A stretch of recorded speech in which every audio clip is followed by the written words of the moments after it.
இந்த மாதிரி பையோட ஹேண்டில் பிஞ்சிருந்தா நம்ம அதை யூஸ் பண்ணாமல் வச்சுருப்போம் பார்த்தீங்களா, அதை தான் நம்ம இதில் யூஸ் பண்ண போகிறோம்.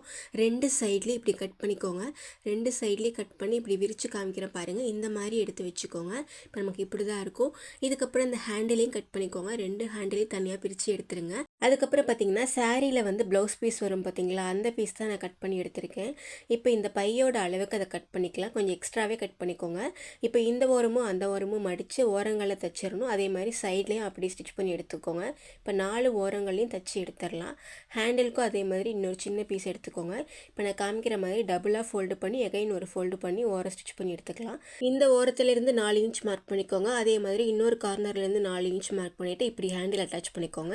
இப்போ ஹேண்டிலை வந்து அப்படியே மேலே வச்சு நம்ம அட்டாச் பண்ணியிருப்போம். அந்த பிசு தெரியாமல் இருக்கிறதுக்காக வெளியே வந்து இந்த மாதிரி லேஸ் அட்டாச் பண்ணியிருக்கேன். அதுக்கப்புறம் இப்போ உள்ளே திருப்பிடலாங்க. நல்ல சைடு உள்ளே திருப்பி வச்சுட்டு இந்த ஓரமும் அந்த ஓரமும் ஸ்ட்ரெயிட்டாக ஒரு தையல் போட்டுக்கோங்க. இப்போ இந்த 2 ஓரமும் ஸ்டிச் பண்ணதுக்கப்புறம் கீழே அந்த ஃபோல்டபுள் சைடு இருக்கும் பார்த்தீங்களா, அதில் வந்து இப்போ பாக்ஸ் மாதிரி 2.5 இன்ச் மார்க் பண்ணிக்கோங்க.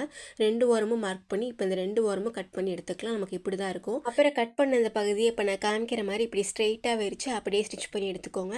2 ஓரமும் ஸ்டிச் பண்ணதுக்கப்புறம் துணியோட நல்ல சைடு வெளியே திருப்பி எடுத்தோம்னா நமக்கு சூப்பராக ஒரு பேக் ரெடி ஆயிருங்க. தூக்கி போடுற ஒரு பையை வச்சு எவ்வளோ சூப்பராக ஒரு பேக் ரெடி பண்ணிட்டோம் பார்த்தீங்களா. உங்களுக்கு இந்த வீடியோ பயனுள்ளதாக இருக்கும் நம்புகிறேன். வீடியோ பார்த்ததுக்கு நன்றி.